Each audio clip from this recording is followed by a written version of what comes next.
Bienvenido, Sergio. ¿Qué tal? ¿Cómo están? Comenzamos una nueva edición de Carta Ciudadana.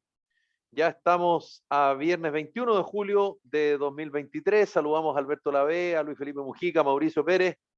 Y ya les voy a contar también, tenemos un invitado a quienes nos escuchan, porque quienes nos ven en YouTube ya se percataron, pero ya lo vamos a saludar con la forma que corresponde. Y por supuesto saludamos a quienes siempre nos escuchan en Radio Salud Madre Tierra, en su señal AM y FM, en HD Radio, en Radio Acogida, en Radio Ritmo, en Imagia Canal 2 del Cable, en Radio Paraíso, en País Lobo Osorno el Facebook, País Lobo Prensa, paislobo.cl el podcast, Radio América, la radio de la región de Coquimbo, Radio Despierta, Radio El Pingüino, Radio Mega de Iquique, Atacama Noticias, programa de televisión por la web, atacamanoticias.cl, Radio Pasión Latina de Suecia, Radio Ruta Norte FM y Radio Manquehue. Recordar que este programa es en parte transmitido gracias al aporte de la Coordinadora Nacional de Movimiento Ciudadano y también recordar que está nuestro canal de YouTube para que se pueda suscribir. Ya vamos con el invitado. Mauricio Pérez, cuéntanos de qué se trata esta campaña de la Coordinadora Nacional de Movimiento Ciudadano y de qué manera quienes nos escuchan y nos ven pueden participar. ¿Qué tal? ¿Cómo estás? Bien, saludo primero al panel, a nuestro querido invitado que tú presentarás. Oye, como todos los días, la coordinadora ya lleva 4 años como fundación sin fines de lucro, tratando de influir y ayudar a nuestro querido país, a lo cual la coordinadora necesita seguir creciendo, como Carta Ciudadana, su 4ª temporada, casi 700 programas, y bueno, varias obras que día a día hace la coordinadora a través de los movimientos ciudadanos, uniendo puentes, que es lo que hace, y para eso necesitamos de la ayuda voluntaria de los ciudadanos. www.lacoordinadora.cl, súmate y con Luca hacemos millones de cosas por Chile. Gracias, perfecto. Bueno, está con nosotros el abogado y ex director del Instituto de Derechos Humanos, entre otras cosas, Sergio Mico, y hoy día presidente de Amarillos por Chile. Sergio, ¿qué tal? ¿Cómo estás? Bienvenido a Carta Ciudadana. Estás silenciado, así que para que podamos conversar sin problema, bienvenido a nuestro programa. ¿Cómo estás, Sergio? Mira, bien, cansado pero súper entusiasmado con la nueva tarea y bueno, feliz de conversar. Las cosas bellas de la política es juntarse a conversar, entretenerse sobre el país. Lo encuentro feliz, así que gracias por la invitación a todos ustedes. Sergio, y a la fuiste, coordinadora. no, y bienvenido al programa. Fuiste, espero no equivocarme, apelando a mi memoria, tú fuiste presidente de la histórica Federación de Estudiantes de la Universidad de Concepción, estuviste en la Asamblea de la Civilidad, previo al plebiscito del 88, en tal vez los momentos más álgidos de la dictadura, fuiste militante de la democracia cristiana, fuiste director del Instituto Nacional de Derechos Humanos durante el periodo, digamos, del estallido social, y hoy presides un partido que uno podría decir que sí, es de centro, porque hay personas de centro izquierda y hay personas de centro derecha, o sea, suma y resta de centro. ¿Qué pasó en ese tiempo que yo traté de resumir para que hoy presidas un partido de centro? Tal vez esa añoranza, si se quiere, o lo que en algún minuto fue la democracia cristiana, sobre todo previo a lo que significó el retorno a la democracia, Sergio. Mira, yo entré a militar a la democracia cristiana a los 18 años y a los 21 años era presidente de la Federación de Estudiantes de la Universidad de Concepción, que me cargaba que me dijeran amarillo, me cargaba, ¿ya? Pero tras 40 años lo asumí, salí del closet y sí, soy amarillo. Mira, y acá hay una continuidad, sí, yo siempre apelé y soy parte de un movimiento estudiantil que queríamos volver a la democracia, pero sin violencia. Yo nunca ni siquiera un garabato contra un carabinero en aquellos tiempos, y estuve preso, me echaron de la universidad y siempre he creído en el diálogo, y mi pelea contra la dictadura fue justamente porque interrumpió una larga tradición democrática en Chile. Y el 2019 me metí con todo en el Instituto Nacional de Derechos Humanos porque empecé a ver cosas que eran re parecidas, las alcancé a ver en mi niñez. Para el golpe de Estado yo tenía 9 años. La violencia, la justificación de la violencia, la intolerancia, el odio. Y siempre he entendido la democracia cristiana, y antes fue el Partido Radical, y en el siglo XIX fue el Partido Liberal, en partidos que buscan los grandes acuerdos nacionales. que evitan la polarización. Y así que yo veo una perfecta continuidad histórica en mi calidad de amarillo y ex demócrata cristiano. Bueno, está Alberto Lavé, Sergio, está Luis Felipe Mujica, está Mauricio Pérez, que seguramente tienen mucho que preguntarte. ¿Quién arranca? Traten de apurarse, porque si no, yo agarro al invitado y no lo suelto más. Así que ya, ahí va No, el no, no. tocayo. Ahí va el Oye, tocayo. ya, silencien al tocayo. Hola, mucho gusto. Oye, mi primera inquietud es, ¿qué te movió a dejar la democracia cristiana y no tratar de enderezarla por dentro, Mm, dado que perdió el centro? mm. Mira, fue un largo proceso. Yo te diría que la etapa final parte del 2010. ¿No? Yo partí, como les decía, a los 18 años, el año 82, para la muerte de Eduardo Frei Montalva. Y yo siempre entendí que la democracia cristiana era un partido humanista cristiano, con una fuerte raíz cristiana, ya católica, y eso lo fue perdiendo paulatinamente, entre otras cosas por la crisis de la Iglesia Católica, pero yo en eso quiero siempre, cuando tú llegas, perteneces a una organización que lleva por apellido cristiana, bueno, tienes que hacer honor a ese nombre, si no cambiaste. Y por eso me siento hoy día más cómodo con amarillo, porque no hacemos... no asumimos esa pesadísima carga. Yo entonces te diría que se fue alejando de esta matriz cristiana. Y en segundo lugar, claro, en la medida que fue transcurriendo la consolidación de la democracia, bueno, la democracia cristiana terminó siendo un pacto de gobierno con el Partido Comunista, bueno, en fin, y ahí también creo que nos dejamos llevar por la polarización. Ahora, yo no quiero ser como los ex alcohólicos que cuando dicen yo fui alcohólico dicen algo terrible, ¿no? Yo me siento muy orgulloso de mi paso por la democracia cristiana y creo que hicimos un gran aporte a este país, bueno, pero ahora entiendo que la nueva etapa se llama amarillo, ¿no? En esta idea del Pero, centro, democracia y reforma. pero perdón por ser pesado, pero Yo sé, por favor. eh, es mi especialidad. Pero Así era me más toca. fácil, claro, se ve más fácil salirse que tratar de liderar lo lógico y mantener ese centro.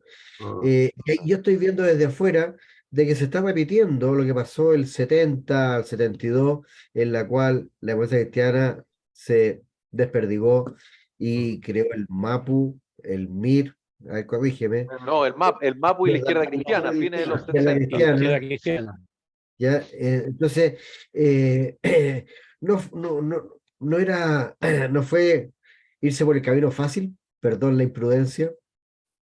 Pero Sergio, Es una buena Sergio, pregunta. perdón. Sí, Espérate un Alberto. poco, pero es Alberto. que, Dame un segundo, que conteste sí, lo de Luis Felipe y te metes tú. Dale, Sergio. sí, No, mira, es una muy buena pregunta, estamos. Luis Felipe. Yo me la jugué durante 40 años por la democracia cristiana. Yo nunca tuve cargos de gobierno, ¿no? Entre otras razones porque mi vocación era formar jóvenes, proponer ideales, recorrí un montón de veces el país, pero llegó un momento en que me di cuenta que esos esfuerzos eran vanos, ¿ya? Y como te decía, mi migración empezó espiritual en 2010 y en 2017 ya no me reafilié y como que ya estaba en otra etapa de mi vida, que era más la academia, pero me espanté con el 2019 y tomé la decisión de volver con todo. Y bueno, la democracia cristiana apostó por el apruebo. Entonces, ya aquí iba a ser iba a ser un esfuerzo inútil. Creo que renuncié a todo el poder que significaba en un momento dado la democracia cristiana y estoy en un partido chiquitito también. Pero me golpeas con tu pregunta, y te voy a decir otra cosa, porque una cosa es salirse de un partido político, el divorcio, que es duro, pero otra cosa es casarse de nuevo. Y eso Claro. también es una apuesta súper difícil y bueno, además la estoy haciendo, tengo 59 años. Así que, bueno, me obligaste a reflexionarlo. Terminé hablando del divorcio del matrimonio, imagínate cómo me Está desnudé. bueno. Estamos conversando con Sergio Mico, ex director del Instituto Nacional de Derechos Humanos y actual presidente del Partido Amarillos por Chile. Alberto Lavete quiere preguntar, Sergio. creo, Sergio, y en eso no comparto un poco la opinión de Luis Felipe, en el sentido de que es muy distinto por los tiempos y lo que ocurría en aquella época cuando se escinde y se forma la izquierda cristiana y el MAPU. La democracia cristiana era un país, un partido grande, el más grande del país, un partido robusto, tenía una propuesta, ¿no es cierto?, enorme, con líderes como eran don Eduardo Frei, don Patricio Elwin y varios otros, ¿no es cierto?, para qué mencionar, y con presencia en el país entero. Y yo te diría que con presencia probablemente en cada comuna, en cada entidad, organización social, etc. Y entonces los que se escinden son unos pocos que se izquierdizan y se van, ¿no es cierto?, al sector más de izquierda, mientras la democracia cristiana, en mi opinión, mantenía una visión de centro.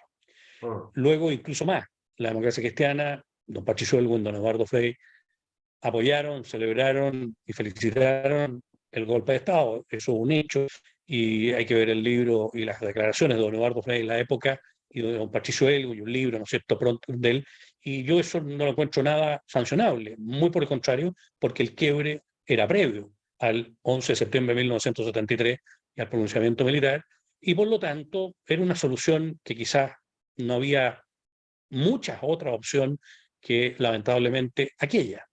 Ahora, es muy distinto actualmente en que la democracia cristiana es un partido más pequeño, un partido sin la relevancia, pero no eso, yo creo que tú no arrancaste por eso, sino que, y no es que arrancaste tampoco, sino que como muy bien tú dijiste, se fue hacia el lado el partido, ya no las decisiones, sino que el partido se va a la prueba, el partido se va a tomar acuerdos con el Partido Comunista, cuando aquí hay una cuestión, yo creo, valórica de conceptos, sobre todo para los que somos católicos, y uno puede tomar acuerdos con muchos, pero ya llevar acuerdos con el Partido Comunista, que siempre va a ir para el lado del Partido Comunista, porque estamos con cuentos, y que en mi opinión no es valórico en varias cosas, es un punto bastante grave, y por eso yo creo que empiezan a salirse del Partido Cristiano muchos, y personalidades tan importantes como esto, Mariana Elwin, como, qué sé yo, bueno, tanto, a ver, para que no los vamos a nombrar. Y entonces empieza la democracia cristiana como ya se desperfiló primero y se empieza a desmoronar. Entonces, luego, tanto en Amarillo como en algunos de los otros partidos de centro que se han ido formando, creo que reúne, y es bueno que lo haga, a personas y personeros como tú, que creo que son, ¿no es cierto?, con buenos valores, con buenos principios. Podremos tener muchas diferencias, Sergio, muchas cosas, ¿no es cierto?, que podríamos opinar en la vida social y en la vida política, pero compartimos algunos, ¿no es cierto?, partidos cristiano, ser católico ya es compartir principios y valores, y uno tiene que velar por ellos en la vida, en todo. En mi opinión, yo soy abogado, en los contratos, en los juicios, pero también más aún en las leyes, en la Constitución, en la defensa de los derechos de las personas, etc. Y en eso tú has marcado una pauta, no hay más que ver, ¿no es cierto?, lo que dijo Felipe al inicio, de cuál ha sido tu línea, todo.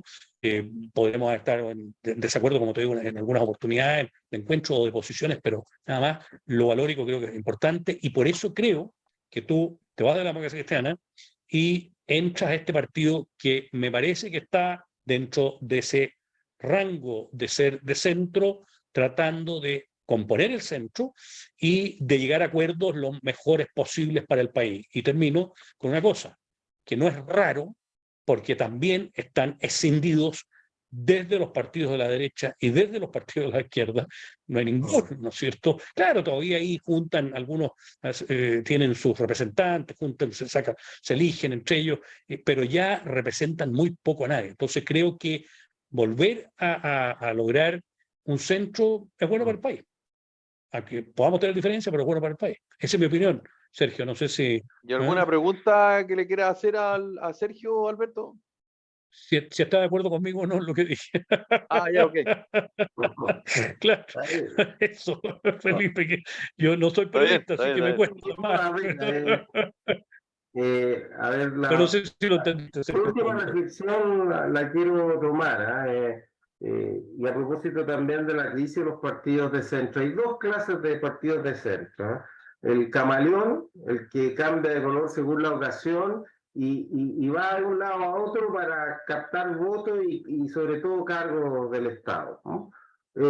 esos partidos cumplen ciertas funciones, ¿ah? De dar vuelta a la báscula de un lado a otro, pero hay otro centro que son los partidos de centro programático, Alberto. Entonces, ¿qué significa eso? Que son partidos que tienen una identidad, que plantean grandes programas al país o programas intermedios y no tienen ningún miedo en juntarse con la derecha o con la izquierda, pero para realizar ese programa. Eso es muy importante. Yo siempre pongo el ejemplo Obvio. de un tremendo hombre que fue Pedro Aguirre Cerda, que él mientras paseaba con Gabriela Mistral, consiguió la reforma agraria y sacó un libro que se llamaba La Reforma Agraria, dedicado a Gabriela Mistral, y también tenía un libro que se llamaba La Reforma Industrial, y cuando llegó a ser presidente de Chile era jefe de Estado y representaba a todos los chilenos y buscó acuerdos y logró acuerdos con la derecha, con el empresarial que creó la Corfo, y eso fue Endesa, LAN, Llanza, CAP,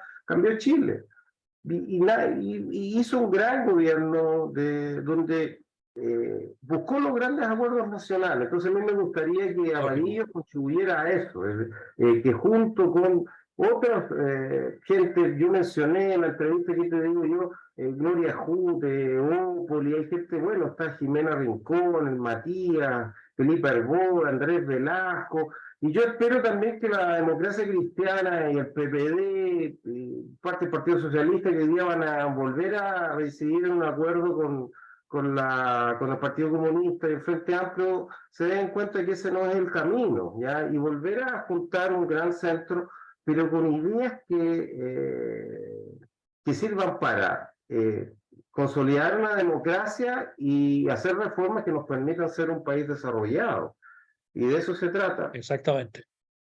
Me parece. Estamos conversando con Sergio Mico, presidente de Amarillos por Chile. Guaso, no sé si quiere hacer una pregunta, porque yo le quiero preguntar acerca de los 50 años del golpe, pero dale tú si tienes algo ahí. Voy sobre la línea, Sergio. Esta misma pregunta creo que se lo hice antes que se formara Amarillo, aparte de tu hoy día militantes que han estado en este programa. Se cruzó con el apruebo y el rechazo el pasado, es decir, yo les dije, seguiremos en la misma línea, habían de todos los colores, ¿cierto? No había un sector solamente detrás del rechazo, porque las ideas no eran buenas. Estaba mal planteado, era un país nuevo que querían reformular. Y dije, ojalá que siga esto, porque como tú bien dices, cuando la gente conversa, cuando la gente interactúa, todos podemos tener diferentes opiniones, pero no un norte de país, no un norte de lo que queremos como sociedad. Y esto claramente y mayoritariamente, como nunca había levantado tanta gente a votar, dijo no, no es el país que queremos. Pasan unos pocos meses y en una nueva elección de consejero gana mayoritariamente la misma línea, o muy en esa línea, muy de los que fueron que más rechazaban. Hoy día ves esa misma línea en el sentido de que se puede mantener esta unidad de centro desde amarillos, demócratas, hasta republicanos, con estas nuevas voces que hoy día están, por ejemplo, en el Consejo, no son personas muchos son muy jóvenes que están hoy día ahí participando. ¿Ves esa posibilidad de mantener esa línea y formar capaz un gran conglomerado en una próxima elección? De repente hasta inclusive apoyando a gente de republicanos desde amarillos, ¿o lo ves que es difícil que se logre esa corrida tan larga? Bueno, la vida no tendría sentido, dijo una vez Aristóteles, sin amigos, ¿no? Y la amistad es muy bella, pero hay veces, Mauricio, que la amistad, si entra en colisión con la justicia, el bien común, el interés por las patrias, bueno, esa amistad se debe romper, ya en el sentido cívico. Y Amarillo rompió con el sí y el no. Y tuvimos que atrevernos a hacer una campaña junto con gente de derecha, con la cual nos habíamos distanciado durante, imagínate, 50 años. Y lo hicimos por el país y lo hicimos bien.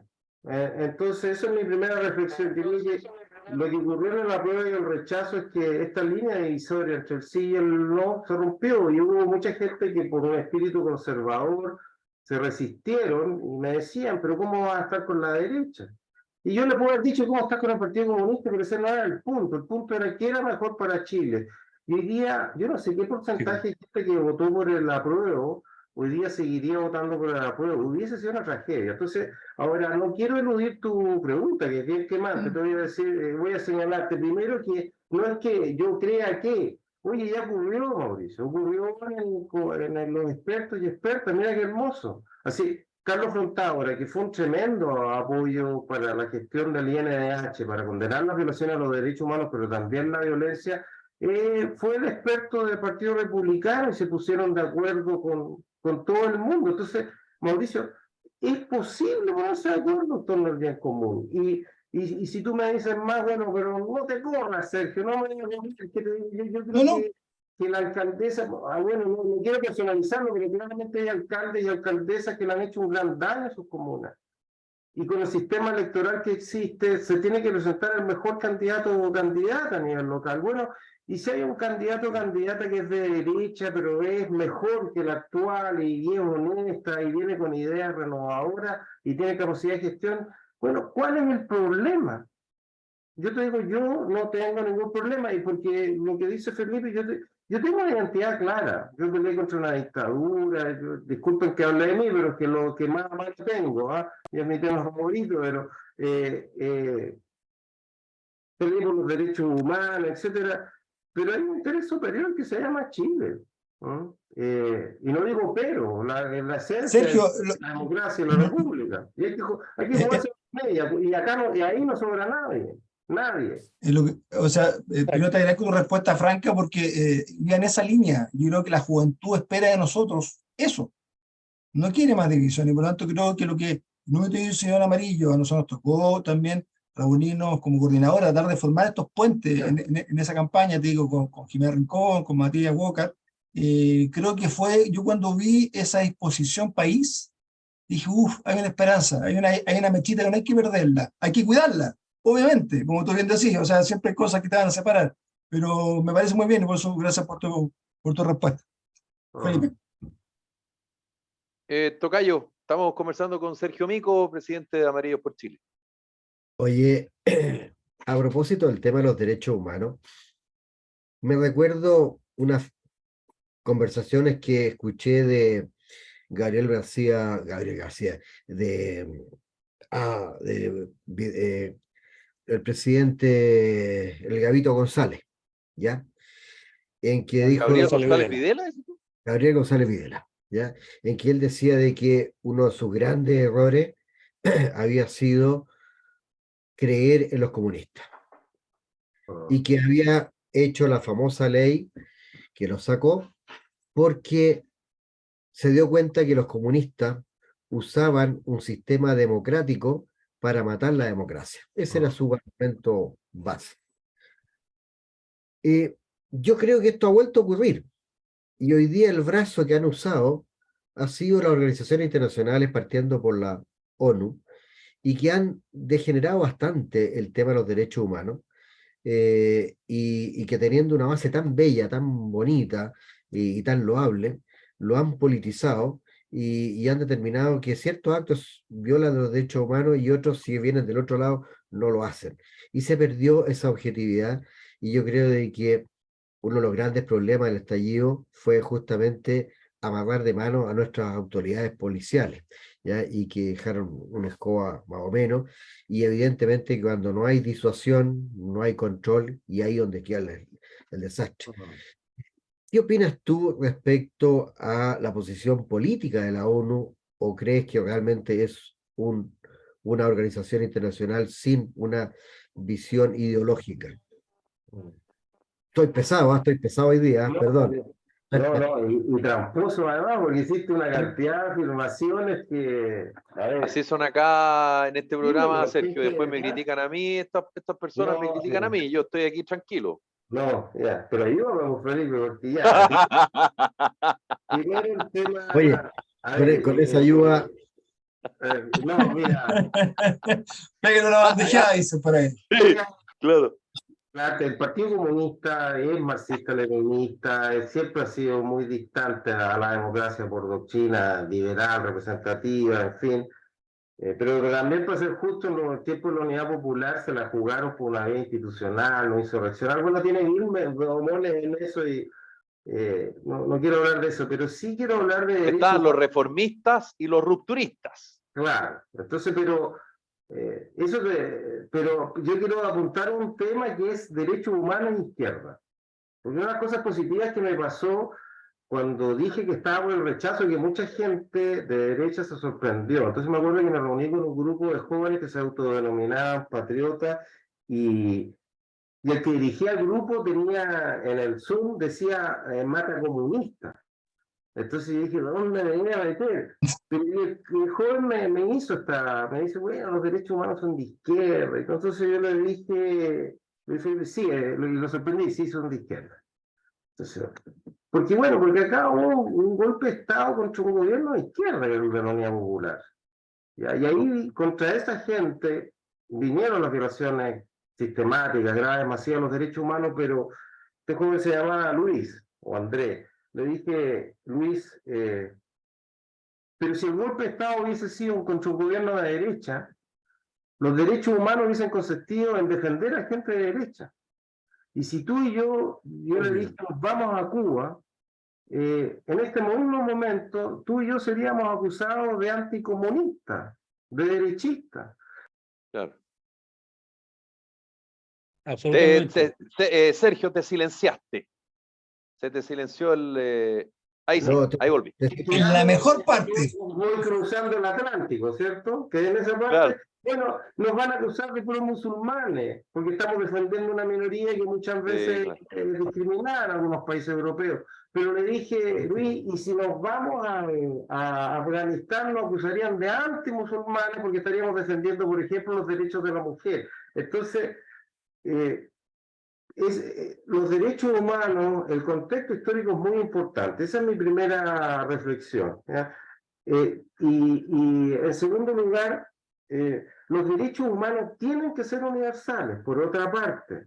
Porque una cosa es que los contextos vayan cambiando, pero los valores en este caso tienen que ser universales, ¿ya? Y uno tiene que defender los derechos humanos en Cuba, en Afganistán, en Chile, en todas partes del mundo. Y ahí, claro, ahí noto, y esa es mi crítica, a inconsistencia en el discurso, ¿ya? Y claro, y ahí tenemos un problema gravísimo. Y por último, el tema de carabineros, orden público, de derechos humanos. Mira, para mí como director del instituto esto fue una tragedia espantosa, porque la concepción tradicional de los derechos humanos es que hay violaciones a los derechos humanos cuando es el Estado el que atenta contra la vida y la integridad física de las personas, ¿ya? O psíquica. Por lo tanto, cada vez que se intentaba, por ejemplo, cuando se intentó quemar a 2 carabineras, y yo como director del instituto condenaba eso, mucha gente del mundo de los derechos humanos me decía, ¿sabes que esa no es la labor del instituto? O se quemaba una iglesia, y yo decía esto, ahí estaban los restos del teniente Merino, una iglesia del Sagrado. Me decían, eres un defensor de lo inmobiliario de este país. Y fue Claro, porque había un vaso comunicante respecto a lo que pasó en la dictadura, digamos. Entonces, claro, tú dices que de alguna manera se consideraba que la protección de los derechos humanos era inmóvil, o sea, era solo para un grupo específico político, pero claro, tiene que ver con la dinámica y lo que significa el hecho mismo, digamos, no es estático, no es una pura situación, digamos. Claro, Pero y lo que pasa, con esto quiero terminar, con esto Sí, dale.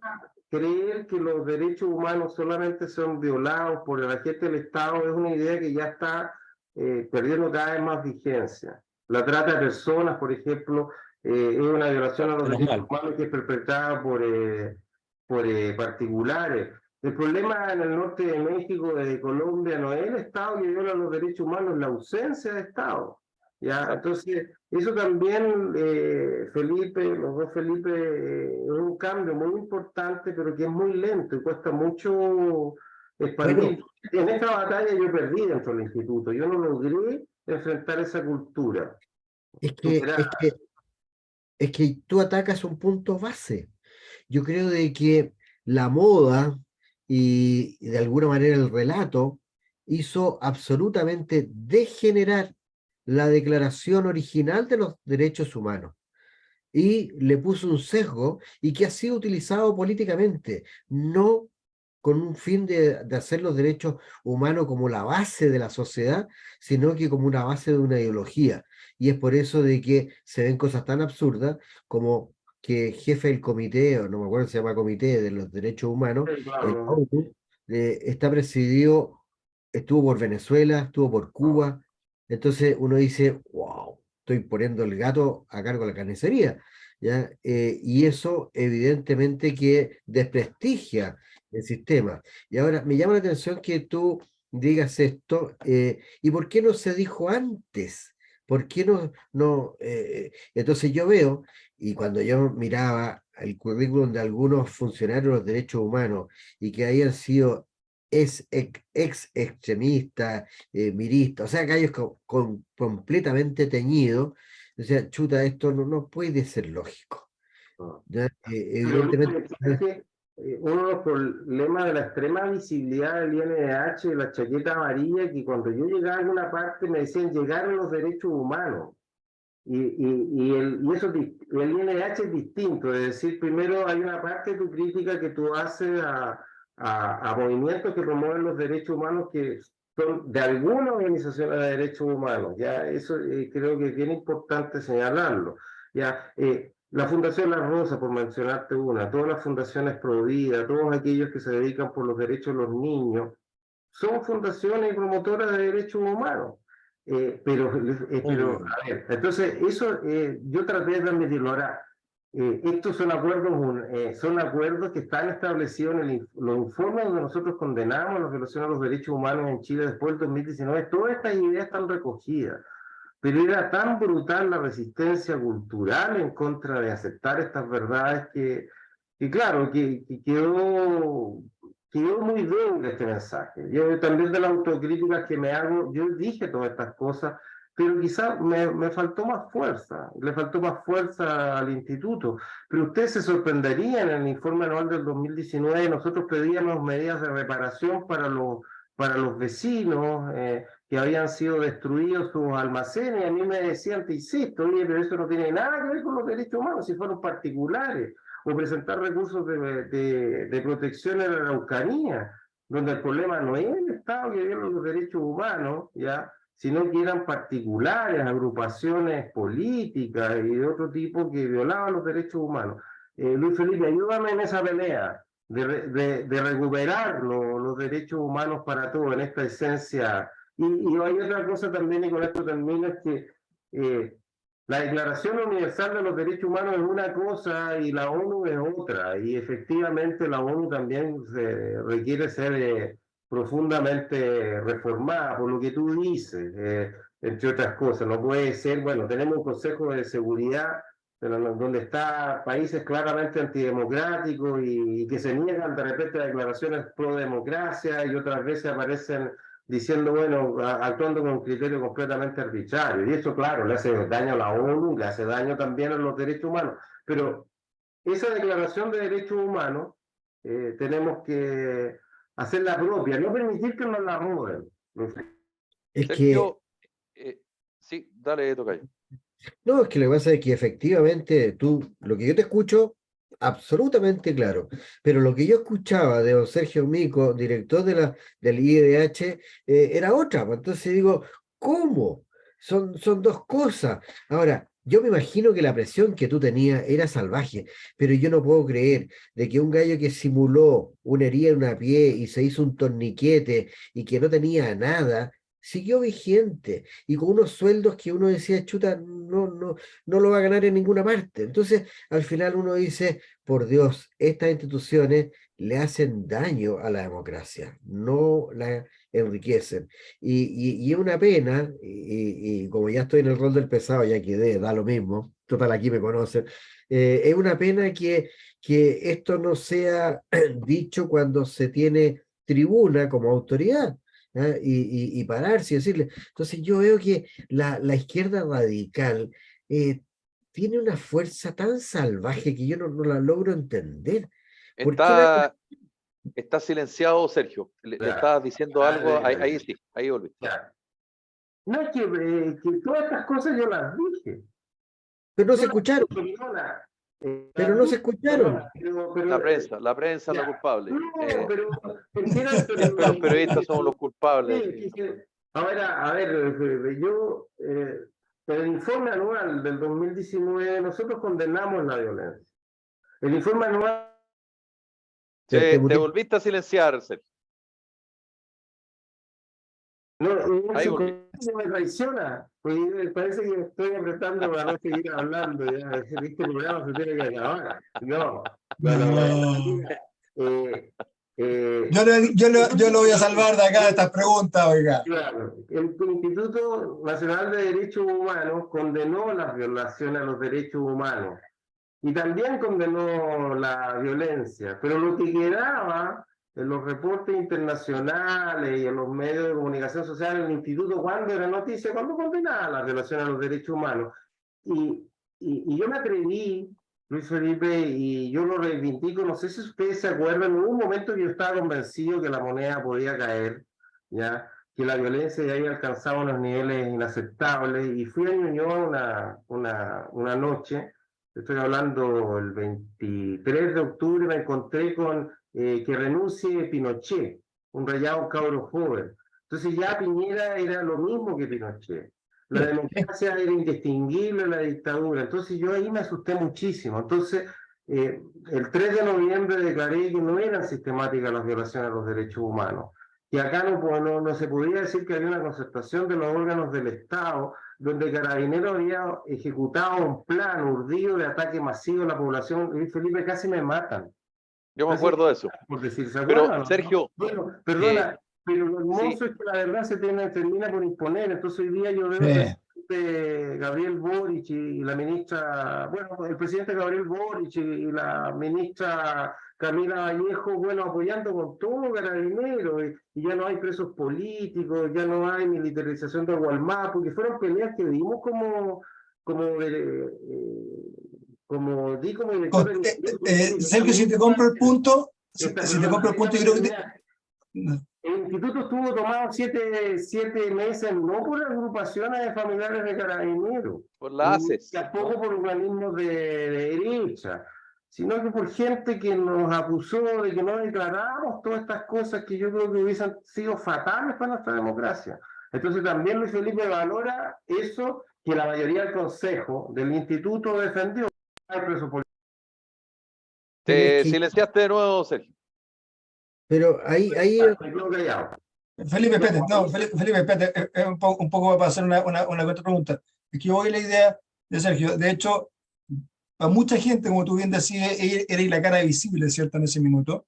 Y no fue fácil. De hecho, yo al revés te reconozco, siempre uno dice, ojalá el momento hubiera sido distinto en la oportunidad, pero hay que estar ahí. Yo creo que no es fácil. Lo que tú hiciste, yo le saco el sombrero a la gente. O sea, cruzar la vereda, te lo puse en el ejemplo anterior, ¿cierto? Que, ok, vi cómo podemos conversar. Acá fue lo mismo. Acá yo estoy seguro, lo que tú decís, los derechos humanos para mí siempre han sido para todo. Para cuando violan a los niños, cuando, como tú decís, trata de blanca, son derechos humanos. No es un tema de Estado, como en Chile se logró, capaz durante muchos años, entender. Por lo tanto, yo en ese punto, Luis Felipe, no estoy de acuerdo contigo. Yo creo que Sergio creo que hizo lo que pudo No era solo en Chile, pudo. No, sí, pero digo, no era fácil romper un cascarón. Y además, como tú decís, ¿cuál era la noticia? La noticia era lo que decían los medios extranjeros, no tu opinión personal, que de repente tú decís, ¿sabes qué más? Esto no está bien. Entonces, yo digo que... El derecho de orgullo es que el juez Garzón pidió el mal llamado juez Garzón pidió mi renuncia desde Europa. No, si fue tremendo. No me acordaba. No me acordaba. Sergio. Pero ¿sabes qué? Pero yo quiero reivindicar que el instituto dirigió por 11 personas y éramos 6 los que defendimos esta concepción contraria a la violencia y que apertura de los derechos humanos a todos, donde estaba Carlos Frontaura, estaba Sebastián Donoso, que fue elegido por el expresidente Sebastián Piñera, una persona que estuvo ligada a la UDI, estaba Branislav Maric, un socialista, estaba Eduardo Zafiro y yo, que veníamos de la democracia cristiana, y nos pusimos todos de acuerdo en defender esto.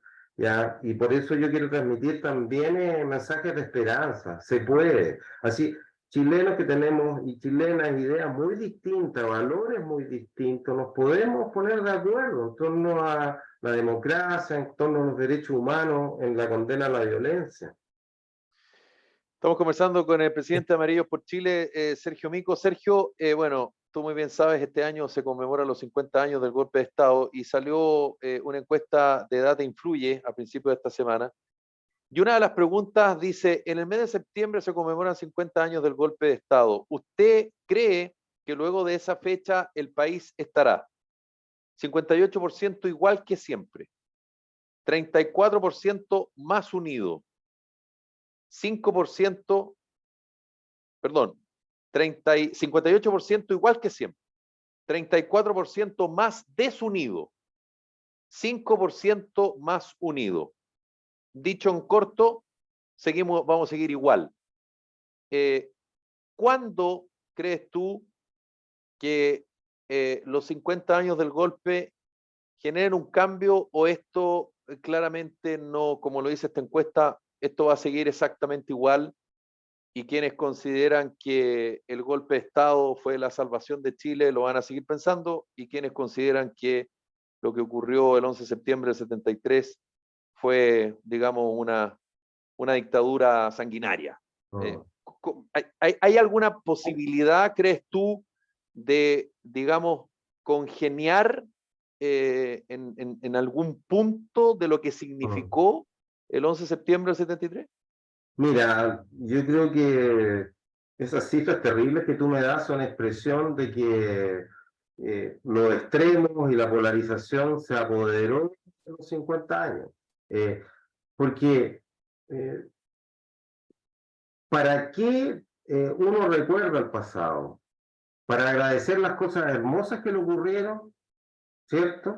Y para aprender las lecciones de las cosas malas que uno hizo y que sufrió. Entonces, cuando pensamos los 50 años, yo me digo, pues, y conmemoramos, ¿para qué estamos haciendo esto? ¿Es un ejercicio de memoria simplemente o tiene un objetivo? Para mí el objetivo es el reencuentro democrático de todos los chilenos y chilenas. Y yo creo que ahí el gobierno ha fallado. Lo que ocurrió con Patricio Fernández es gravísimo. ¿Saben por qué? Porque yo no, así yo preguntar a ustedes qué opinión tenemos del golpe de Estado, si era inevitable o no, etcétera, podríamos discrepar, pero yo te aseguro, Felipe, que la inmensa mayoría de los chilenos está de acuerdo en estas dos nunca más violación a los derechos humanos y nunca más la violencia, nunca más politizar a las Fuerzas Armadas, nunca más el lenguaje de la intolerancia y del odio, ¿ya? Y entonces yo creo que una fuerza es mayoritaria en Chile que debiera estructurarse sobre estos dos nunca más, que son inseparables. Te volviste a silenciar, Sergio. Te volviste a silenciar. Sí. Y lo estamos farreando los 50 años. Yo tengo miedo que en 10 años más, el 2033, miremos el 2023 y digamos... llegaron los 50 años en Chile siguió igual. Y Mira,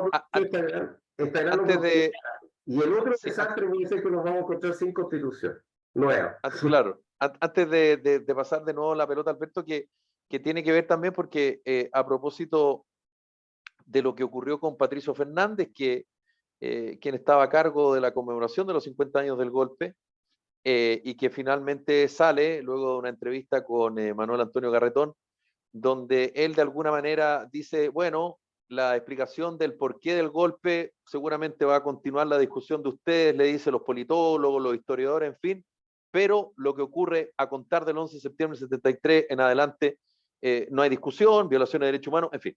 Bueno, la encuesta Data Influye pregunta algo similar y dice, ¿piensa usted que se pueden separar a la hora de interpretar lo ocurrido en 1973 el golpe de Estado de las violaciones a los derechos humanos?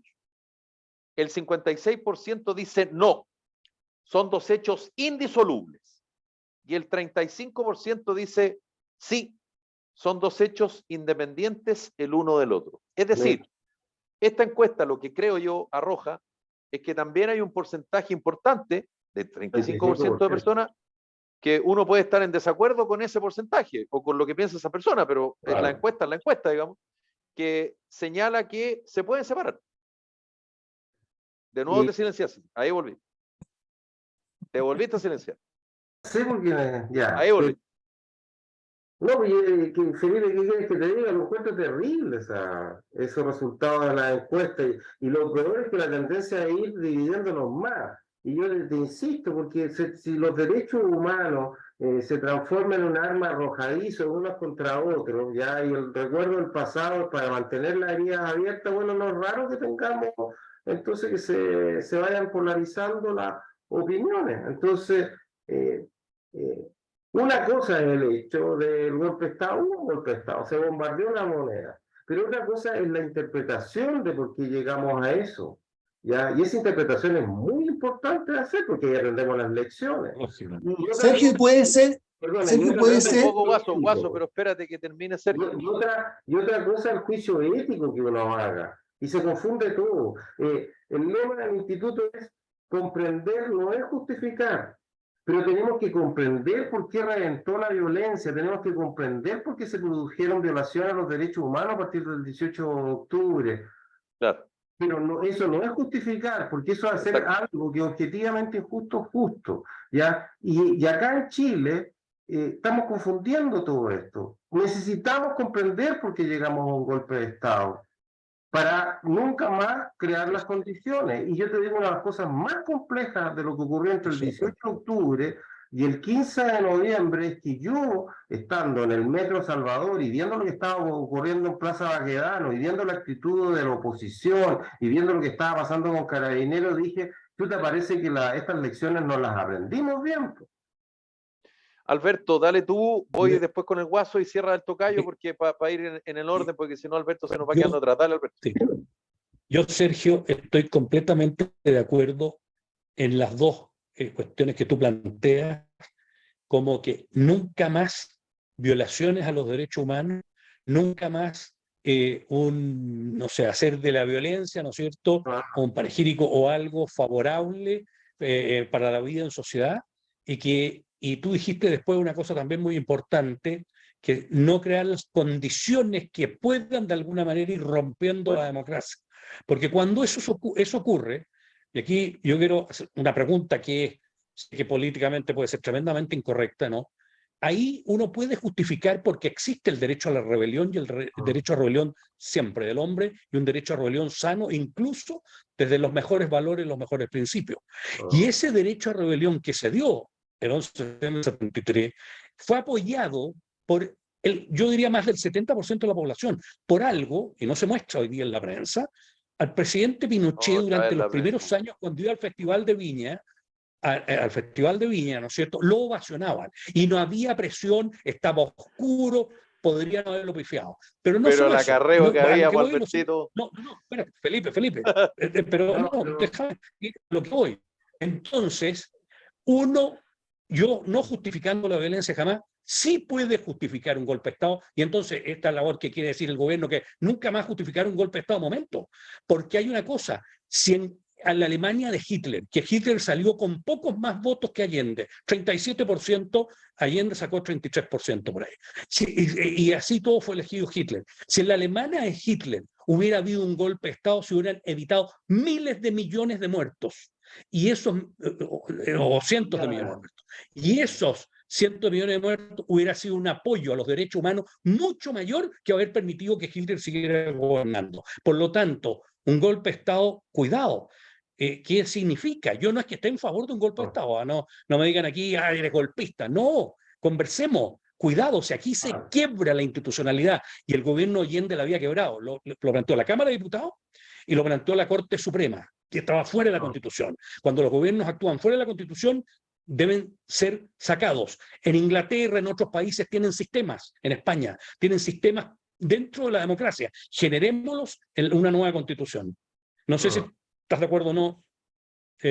Por lo menos, ¿no es cierto?, en que sí puede el pueblo, apoyado por quienes, los que pueden dar golpe de Estado. Claro. Ahora, estoy de acuerdo con algo.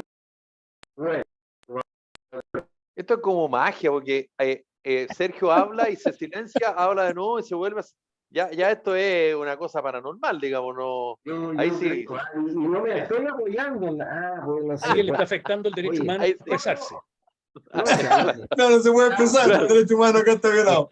Claro, capaz que sea la inteligencia artificial la que te está jugando una mala pasada. Es que estamos hablando con muchos fantasmas muy dolorosos que están ahí presentes, entonces no es raro que me silencie, pero Claro. Primero yo estoy de acuerdo contigo, Alberto, que una mayoría del país apoyó el golpe de Estado. Así, y tú citas a un Patricio y a Eduardo Frei, que eran, bueno, demócratas cristianos, etcétera. Pero eso no necesariamente hace bueno el golpe de Estado, o sea, la gente se puede poner de acuerdo en cosas horripilantes. Eso es un primer comentario. El segundo es Te voy a agregar algo, Sergio, perdona por interrumpirte, muy corto. Quien fue Mir, padre de Marco Enrique Hominami, padre adoptivo, sí. Carlos Hominami, que fue senador, perdón, que fue ministro, dijo poquito antes de lo que pasó con Patricio Fernández. El MIR, grupo rupturista, que de hecho no era del gobierno de la UP, porque era tan rupturista que lo consideró amarillo siempre, con respeto, Sergio. Dijo, el golpe de Estado fue popular. Bueno, por eso te digo. Una cosa increíble que lo diga un exministra, digamos. Yo no estoy diciendo, yo estoy contigo, solo digo como antecedente. Justamente ese ejemplo que tú me pones demuestra que los chilenos y chilenas nos podemos poner de acuerdo en cosas fundamentales. Claro. Y yo alabo esa verdad que nos dice Carlos Hominami. Ahora, quiero retomar lo de Alberto, porque creo que esto es muy importante. Alberto, tu razonamiento con respecto a la justificación del derecho de rebelión, que es un derecho humano que está establecido, bueno, en la Declaración de Estados Unidos de Independencia, supone que estamos frente a una tiranía evidente y prolongada, y hay gente que considera que tratar de tirar a Salvador Allende era una exageración, que es lo que yo creo también, pero aún aceptando... Lo iba para allá. Perdona, Salvador Allende hubiese violado la Constitución y las leyes, para hacer efectivo el derecho de rebelión hay otra cosa que es muy importante: si se agotaron las vías pacíficas e institucionales para superar un gobierno que actuaba en la ilegalidad. Me estoy poniendo en ese supuesto, y ahí el libro Patricio dice que aún era posible salvar la democracia. Yo quiero un momento que se planteó que renuncien todos los diputados y senadores y que se convocan a elecciones, que renuncien los alcaldes, se habló de un plebiscito. Yo creo que era posible aún una salida pacífica al tremendo enfrentamiento que se ocurrió, no digo en el gobierno... Pero esa es una suposición. Sí, es una suposición válida. Que renuncian todos, no había libertad, ni siquiera de expresión, mayormente era perseguido todo, y tenían todo el control incluso para las elecciones. Si en los países hacen elecciones, los países de izquierda, y al final, ¿de qué significa? Son todas manejadas, por lo tanto, si no había quizás en esa oportunidad el derecho a rebelión, posteriormente quizás hubieran tenido todo el control. ¿Qué cosa, Felipe? Pero lo que más había en la Unidad Popular era hoy día sentado acá es fácil conversar. En el tema si era inevitable o no el golpe de Estado, no nos vamos a poner de acuerdo. Pero yo vuelvo a discutir, para no quedar con esa hora más que seguimos. Tú lo dijiste, Alberto, quedémonos con esas dos verdades. Nunca más justificar la violencia como un método de acción política, nunca más violación a los derechos humanos. Y te das cuenta, entonces, me parece. Si el 11 de septiembre del año 2023 la historia de Chile recordara que todos los actos solemnes acaba de ocurrir en el Uruguay, de expresidentes de todos los signos políticos se sentaron a la mesa y dijeron esto. Eso es yo lo que invitaría al presidente Gabriel Boric. Sí, voy con el Guaso voy con el Guaso y cierro con el Tocayo para que se trate de ser lo más equilibrado posible. Sergio, te agradecemos que hayas estado todo el programa con nosotros. Dale, Guaso. Sí, me van a matar. Es que realmente, sí, me va a retar a mí, me va a llegar el reto a mí. Oye, Sergio, lo que tú... Sí, es un poco largo este programa, media hora, pero no importa. Oye, lo que te quiero decir, lo acabas de decir recién, el presidente Boric llama a un gran acuerdo, no sé cuál es la palabra que utilizaba, pero los acuerdos no se esfuerzan primero. Dos, se invita, ¿cierto? Se invita. Como tú decís, para que haya un acuerdo. Declaración conjunta de repudio y rechazo a un golpe de Estado. Y la ministra Vallejo dijo que era una invitación, porque ¿cómo hay que imponer? Pues si a esta altura el pero me gobierno refiero, no se imponen es entre ellos. Pues. que se da este problema de la invitación, es que ya impusiste el tema. Pues. Claro. Bueno, Y ahí obvio. es lo que, voy en la línea de Sergio, perdón, voy en la línea de Sergio. Sergio, yo creo que lo que nos ha faltado, lo que tú bien decís, y de hecho, yo cuando uno conversa con la juventud, sobre todo que no entiende esto, te fijas, sobre todo nuestros hijos, yo tengo hijos de 25, 23, votantes y todo, y le han contado las historias que cada parte ha querido contar, como todos sabemos, ¿cierto? Pero pasa eso, que hoy día, cuando tú quieres invitar, yo siempre decía, cuando partió en los 50 años, dije, ojalá un presidente alguna vez sea capaz, como tú decís, capaz de sacar lo bueno y lo malo, lo que acabáis de decir, todo, nunca más esto, nunca más lo otro, porque por algo pasó. Ojalá en este país, que ojalá en este nuevo texto constitucional, a un presidente lo pudiéramos sacar democráticamente fuera, como lo hace otros países, si realmente se saltó todas las leyes, como tú dices. Entonces, en ese sentido, yo creo que, oh, si tú invitas lo que hizo el presidente, lógico, tienes una invitación en la cual las partes se sientan cómodas, ambas dos, pues. Los dos reconocieron sus propios errores, porque hasta ahora siempre se le exige a un sector reconocer sus errores, que la derecha, que tal. Bueno, también hay que reconocer, la izquierda hay que pedirle también explicaciones y capaz hacemos como mea culpa. Oye, si a todo hay que sacar como dice, el pus para afuera, ¿cierto? ¿Pero es que se pueda llegar a hacer eso en tan pocos meses? Yo no lo veo, o sea, cuesta creerlo, o que sea realmente verdadero para que sean heridas y avancemos. Sergio. Bueno, la esperanza es lo último que se pierde. Yo creo que hay un tema metodológico que si tú quieres plantear un acuerdo de esa envergadura, eso parte con 1000 conversaciones privadas, particulares, no es llegar y tirar la... O la prensa. Claro. Y ya sabiendo que tú estás planteando tu verdad, ¿no?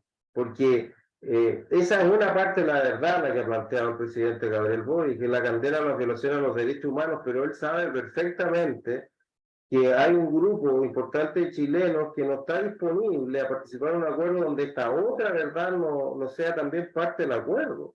Entonces, yo ahí lo que pediría, bueno, que conversemos. Ojalá que Chile se llenara de este debate. Yo creo que ahí los líderes, hombres y mujeres de los partidos políticos, debiéramos hacer un esfuerzo de avanzar en este diálogo, si no necesitamos la autorización de ningún poder del Estado.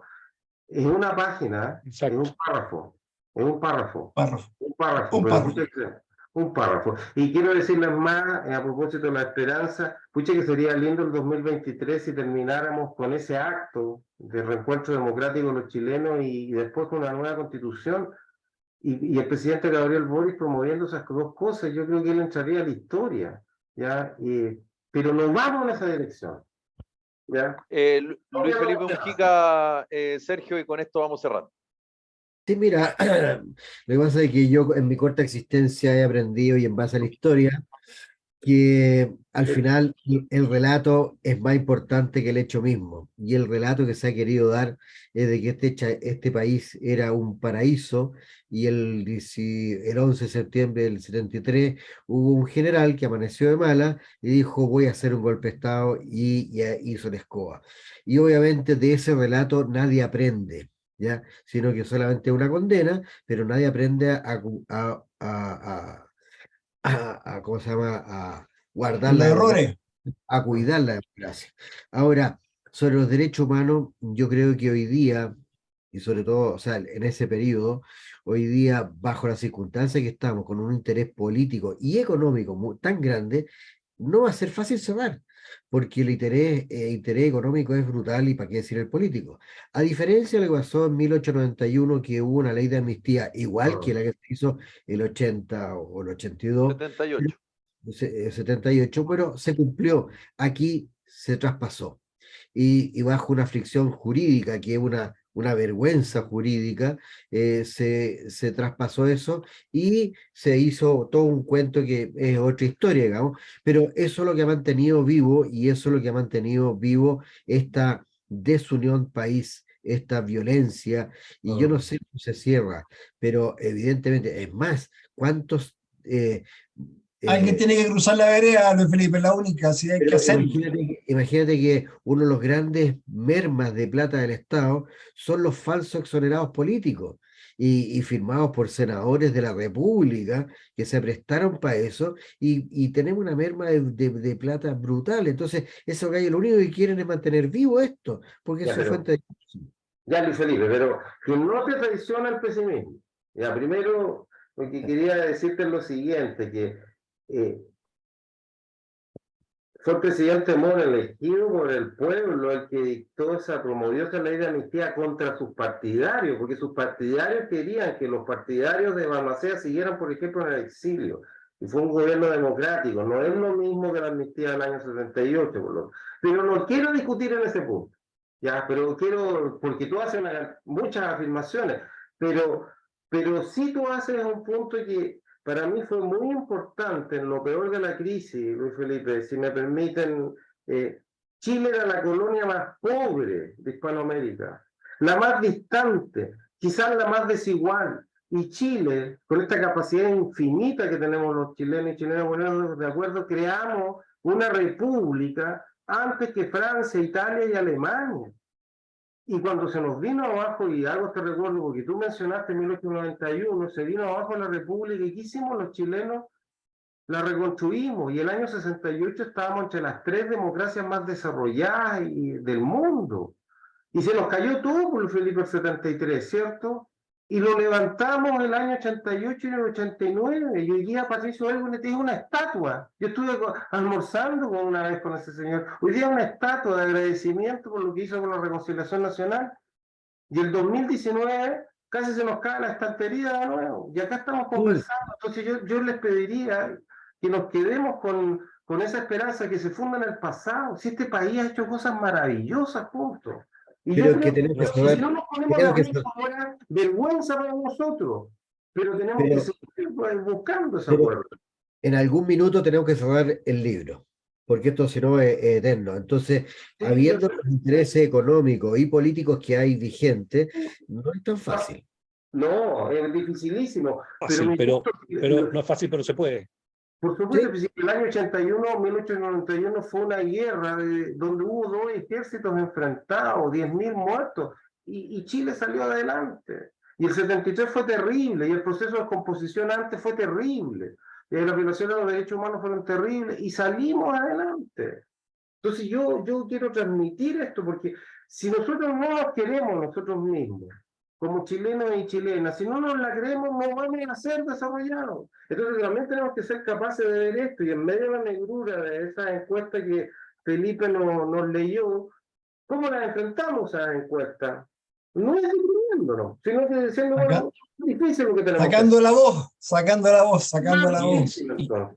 Sergio Mico. Oye, y es derecho humano, Sergio, y es derecho humano también el derecho a la vida al que está por nacer, y es derecho humano también el derecho a la opinión libre, y no que nos hagan un comité de negacionismo para que nos puedan perseguir. Y todo eso es lo que hay que defender, y para eso, con Amarillos y con todo, hay que seguir luchando para tener un mejor país a futuro, sin duda. Cierto. Bueno, estoy completamente de acuerdo contigo en que tiene que haber una concepción universal de los derechos humanos, donde todas las culturas Así es. nos pongamos de acuerdo Obvio. en lo esencial, en lo básico, que es la dignidad de la persona, ya, y en sus libertades. Pero Ahora, Sergio Colo Colo Mico, fue atacado a los derechos humanos hace poco y en Brasil, y ahí también habría algo que quizás decir, ¿o no? ya, pero 5-1. hagamos las afirmaciones que nos unan como pueblo. Sergio Mico, presidente de Amarillos por Chile, ex director del Instituto Nacional de Derechos Humanos. Muchísimas gracias, Sergio, por haber estado con nosotros acá en Carta Ciudadana. Y por supuesto, la invitación está abierta para que en un futuro podamos conversar nuevamente acerca de muchos temas. Así que muchísimas gracias, Sergio, por haber estado con nosotros. Que esté muy bien. Gracias, Sergio. Mucho gusto. Alberto Lavé, Luis Felipe Mujica, Mauricio Pérez. Esto fue Carta Ciudadana. Que tengan un excelente fin de semana. Nos reencontramos el lunes. Chao. Eso.